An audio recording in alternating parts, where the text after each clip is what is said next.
Hi, in this lecture, we are going to study the power of context-free languages.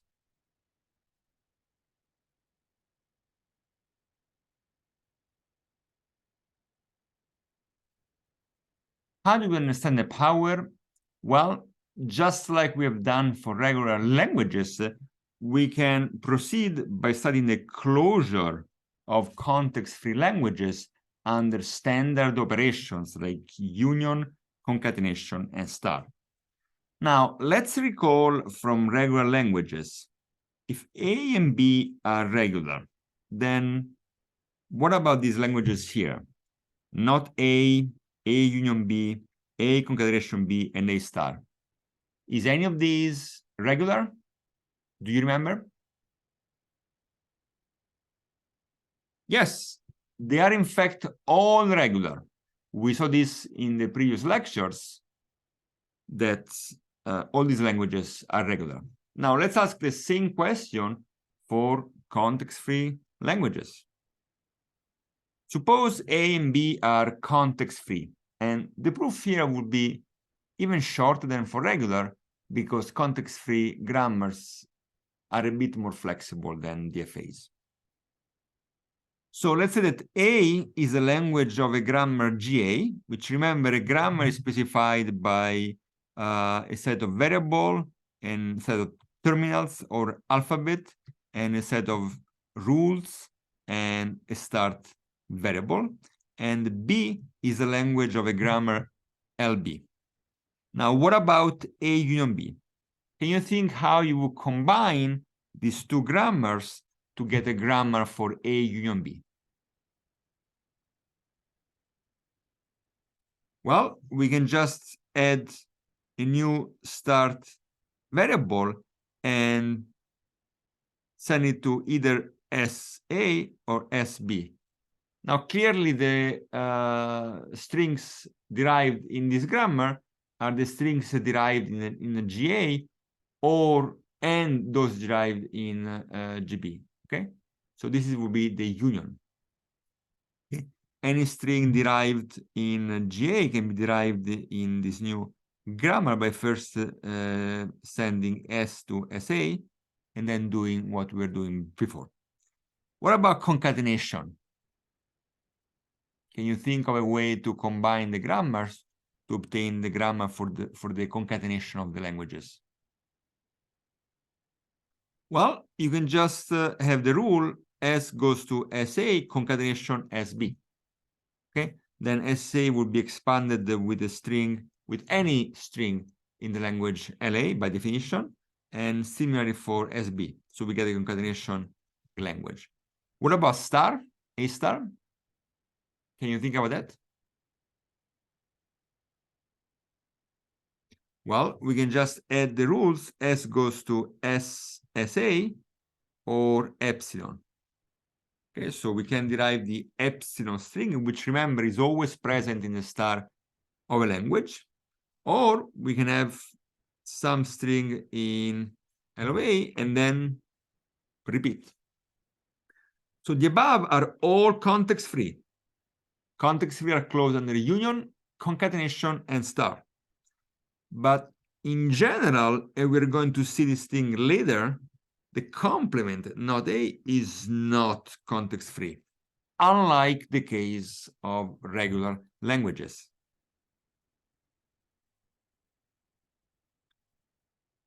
The above also shows that if a language is regular, then it is also context-free.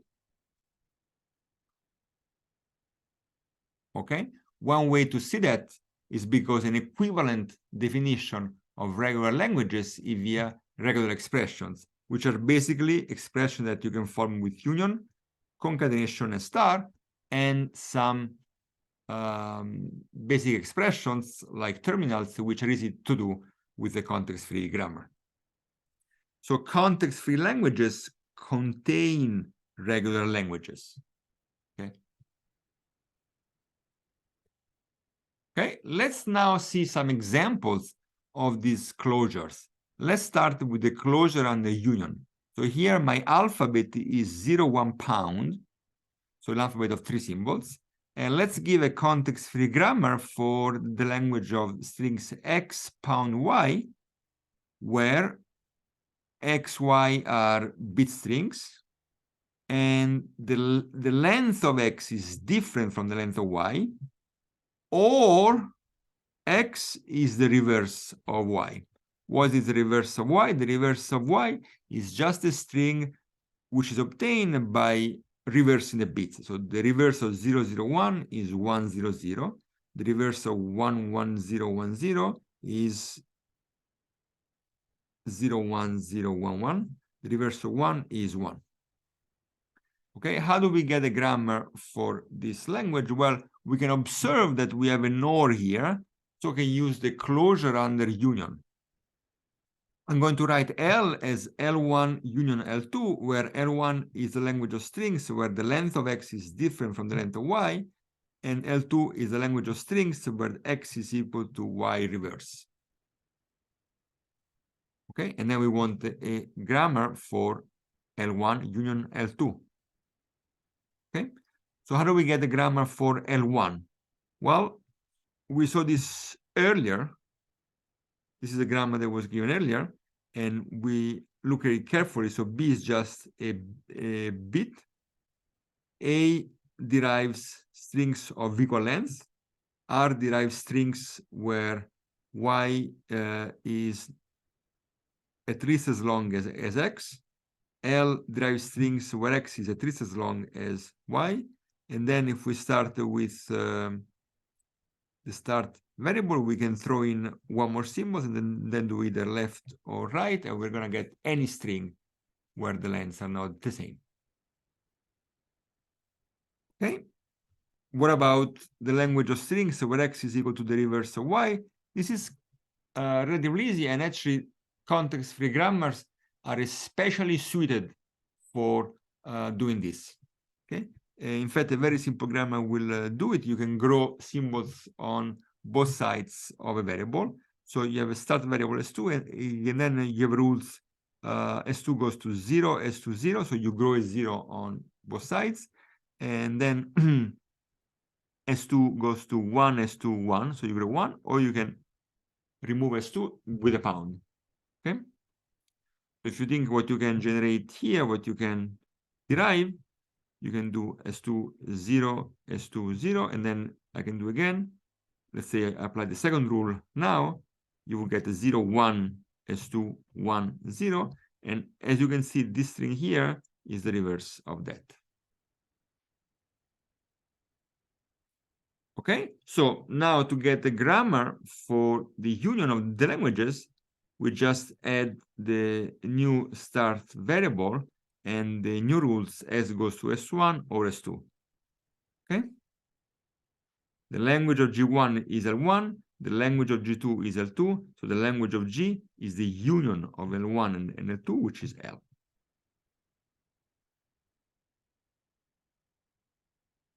Okay, what about concatenation? Let's consider a context-free grammar for the language 0 to the m, 1 to the m, 0 to the n, 1 to the n, when m is even and n is odd. Okay, now m and n are unrelated, so I can write L as the concatenation of L1 and L2, where L1 is the language of 0 to the m, 1 to the m, when m is even, and similarly, L2 is the language 0 to the n, 1 to the n, when n is odd. Okay, here is a grammar for L1. S1 goes to 0, 0, S1, 1, 1, or epsilon. And here is a language, is a grammar for L2. Okay, it's the same rule. The first rule is the same, but then when you want to finish, you don't put an epsilon, you put a 0, 1. Okay, if you think about that, this is going to force n to be odd. Okay, and if you want a grammar for the concatenation, you just do you just add the variable s, and the rule s goes to s1 concatenation s2. Again, the language of G1 is L1, the language of G2 is L2, so the language of G is the concatenation of L1 and L2, which is L. Let's now do an example for star. let's give a context-free grammar for W's, bit strings, which are the concatenation of any number of strings, each of which is a palindrome. So a palindrome is a string which reads the same forwards and backwards, which is the same thing as saying that it is its own reverse. Okay? So examples of palindrome are none and race car. If you read race car this way or this way, you get the same. And these are other examples of palindromes over bits.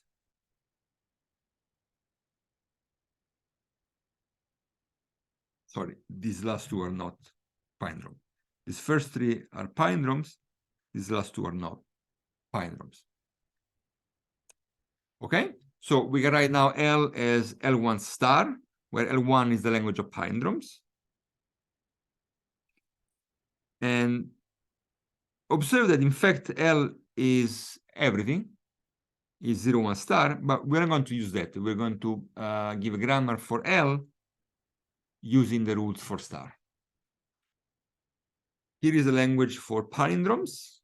Okay, it's very similar to what we saw earlier. S1 goes to 0, S1, 0, or 1, S1, 1. But at the end, you can also put a 0 or a 1, a single 0 or a single 1, or epsilon. And then a grammar for L is obtained by having a new start variable and rules S goes to S1 or epsilon. The language of G1 is L1, and the language of G is L1 star, which is L.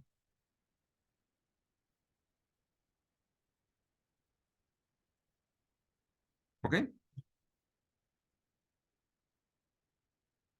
Okay, so what can you do beyond regular with context-free grammars? Well, we saw earlier that you can generate things like 0 to the n, 1 to the n, which is not regular. Okay, so this is already an example where you go beyond regular.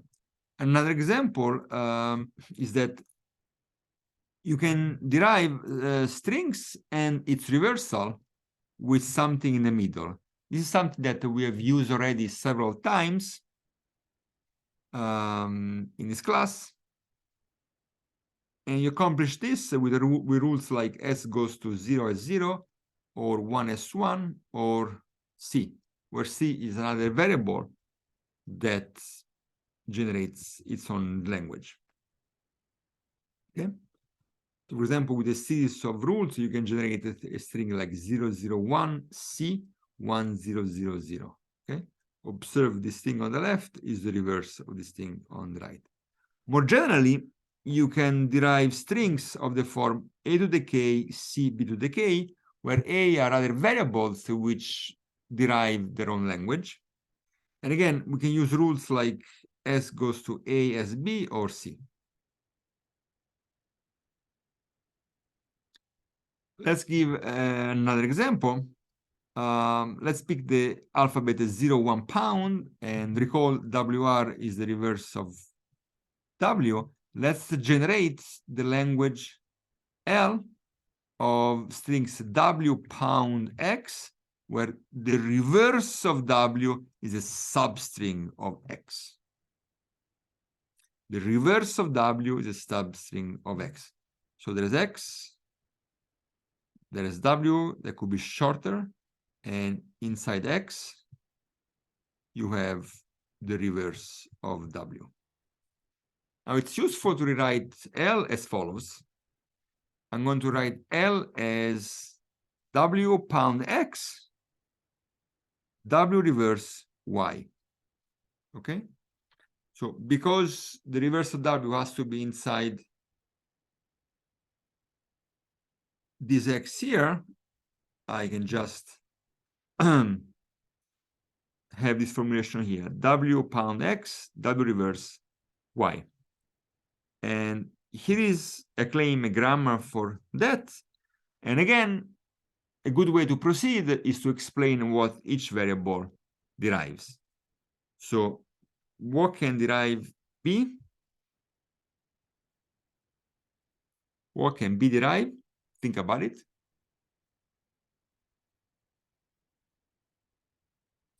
B can derive the language 0, 1 star, right? You can put a 0, you can put a 1, you can repeat, or you can remove B.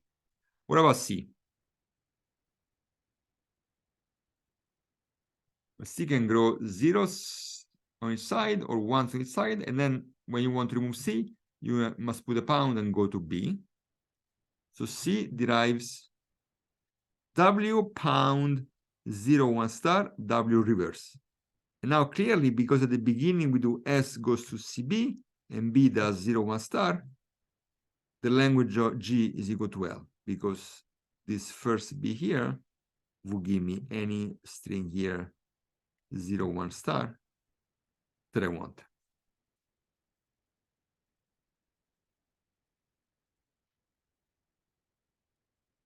Now, for regular languages, we saw that DFAs are equivalent to regular expressions, are equivalent to NFA. Turns out that even context-free grammar are equivalent to a type of automata. Specifically, they're equivalent to non-deterministic push-down automata, abbreviated PDA. And a PDA is simply an NFA with a stack. Okay, so you can do something a little bit more complicated than just a transition. You have a stack. And the transition labels are of the type X, Y pushes Z. And this means that if you read X from the input and you pop Y off the stack, then you can push Z onto the stack and move to Q2 state. Any of these X, Y, Z can be epsilon. Okay? So you can follow this transition only if you can read X from the input and you pop Y from the stack. And if you follow, you must push Z onto the stack. So we will not spend too much time on context-free grammars, on PDAs, but we will see some examples. And here is an example. Here is a PDA for the language 0 to the n, 1 to the n, which we saw it's not regular. So it looks a little bit complicated, but there's really not much going on. And it gives us a sense of what you can do. So we have, again, a start state, Q0, and then without reading anything from the input or popping anything from the stack, we need to push a $sign into the stack. $sign is just a special symbol that's used to recognize the end of a stack. Okay, so the stack, you can think of it as being empty at the beginning, in which case at the beginning it's useful to push a $sign so we know when it's over. You can also define PDAs to always have this $sign at the beginning, and it will not make any difference. Okay, anyway, then you are in a Q1, and now you do something intuitive, right? So if you read a 0 from the input, I can follow this transition without popping anything from the stack, and I can push a 0 into a stack. Then whenever I want, without reading anything, I can move to Q2. And here, I can, I need to read a 1 from the input, match it with a 0 from the stack, which I'm popping, and I'm not pushing anything on the stack. Okay, I do this as many times as I want, and I can only go to Q2 or to Q3 if I pop a $sign from the stack, which means, because this thing was put at the beginning, that the stack is empty. So this means I matched exactly the zeros and the ones, and it means that the string has this form 0 to the n, 1 to the n. Okay, so the language of this PDA is this language here, L. And again, the idea is that the Q1 is going to read and push zeros into the stack until you have no more. And Q2 is going to read ones and is going to match them with the zeros popped from the stack. We are not going to formally define PDAs, but it's not hard to change a bit the definition of DFA to formally define a PDA. An important remark is that unlike the case of regular automata, non-deterministic PDAs are strictly more powerful, can recognize strictly more languages than deterministic PDAs. Now, if you are writing a compiler for a language, you're going to work with a deterministic PDA. So deterministic PDA are a very important subclass of context-free languages. Better said, the languages recognized by deterministic PDA are a very important subclass of context-free languages, and this important subclass, contains the grammar specification of most modern programming languages like Java and so on.